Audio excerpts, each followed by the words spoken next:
سورہ قلم آ رہی ہے. نبی کریم صلی اللہ علیہ پر ایک الزام تھا کہ آپ پاگل ہیں. مشرکین مکہ کیا بولتے؟ یہ پاگل ہے، یہ بولتا ہے مرنے کے بعد زندگی ہے.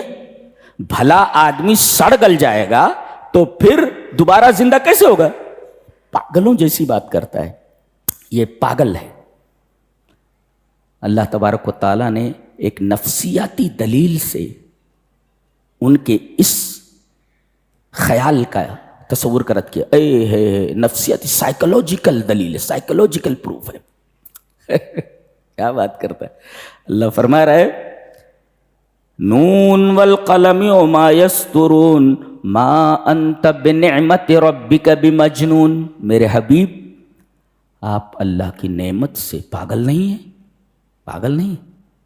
دلیل کیا دی جا رہی ہے؟ وَإِنَّكَ لَعَلَىٰ خُلُقٍ عَظِيمٍ، آپ اخلاق عظیمہ کے اعلیٰ درجے پر ہیں. جی، اور نفسیات کا یہ اصول ہے کہ کوئی بھی پاگل اخلاق عظیمہ کا مالک نہیں ہوتا، اس لیے کہ پاگل کو پتہ ہی نہیں ہے کہ کیریکٹر کیا ہوتا ہے، اخلاق کیا ہوتا ہے. جی، تو اخلاق عظیمہ اور پاگل پنا، خلق عظیم اور جنون لا یستمعان فی موضع واحد، ایک جگہ دونوں جمع ہی نہیں سکتے. جو پاگل ہو وہ اخلاق عظیمہ کا مالک کیسے ہو سکتا ہے؟ ایک دلیل یہ دی گئی. اور اس کے بعد یہاں لکھنے کی بات کیوں کہی گئی؟ قلم کی قسم، قلم کی قسم اور ان چیزوں کی قسم جو لکھتے ہیں. تو یہاں سطر لکھنا اور قلم کا تذکرہ کیوں کیا گیا؟ ایک ہسٹوریکل پروف دیا گیا ہے یہاں پر. ہسٹوریکل پروف ہے. کیا؟ آج تک پوری تاریخ میں ان دا لائف آف ہسٹری، تاریخ کی زندگی میں، زندگی کی تاریخ میں، ان دا ہسٹری آف لائف، زندگی کی پوری تاریخ علی مر العصور، یہ نہیں دیکھا گیا کہ کسی پاگل کے ارد گرد دنیا کے ذہین ترین انسان لگے ہوں. حضرت ابو بکر بہت بڑے تاجر ہیں، حضرت خالد ابن ولید بہادر ہیں کہ ان کی بہادری کی مثال نہیں ملتی ہے.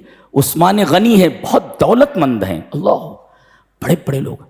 یعنی دنیا کے بڑے بڑے لوگ، ہر طبقے کے لوگ، ہر لائن کے لوگ، تجارت ہو، ثقافت ہو، تمدن ہو، تہذیب ہو، پیسہ ہو، ہر لائن کے لوگ آپ کے ارد گرد جمع ہیں. تاریخ بتا دے کہ کسی پاگل کے ارد گرد اتنے عقل مندوں کا اجتماع ہوا ہو. تاریخ کے خلاف ہے یہ. نبی کو اگر پاگل کہا جائے تو ہسٹری اس کی نفی کرتی ہے، تاریخ اس کی نفی کرتی ہے کہ کسی پاگل کے ارد گرد عقل مند نہیں جمع ہوتے. یہ سب کون ہیں؟ ابو بکر رضی اللہ تعالیٰ عنہ کون ہے؟ حضرت عمر کون ہے؟ زبیر بن عوام کون ہے؟ عبداللہ ابن زبیر کون ہے؟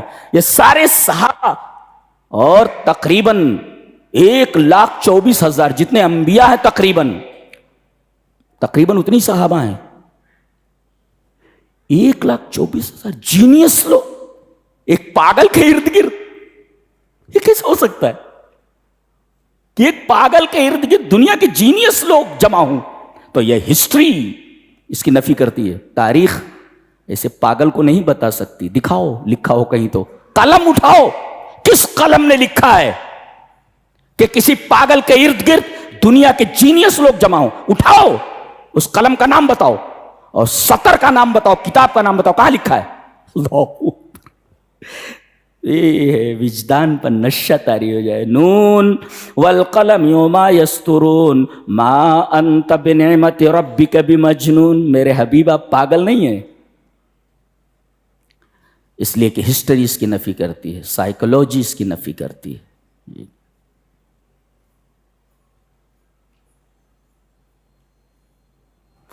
ایک پاگل کو دیکھا میں نے، ہر جگہ سے گھومتا رہتا تھا، تو کوئی ایک کیلا دے دیتا تھا، کوئی ایک سیب دے دیتا تھا، اور کوئی کچھ انگور وغیرہ دے دیتا تھا. اچھا، وہ ایک بس اسٹینڈ کے ایک زاویے میں کونے میں بیٹھ کر کے کچھ کھاتا رہتا تھا اور سب وہیں رکھ لیتا تھا. اب وہ کچھ گدھے جو ہے وہ اس طرف آ گئے، اب انہوں نے کیلے وغیرہ کھانے شروع کر دیے.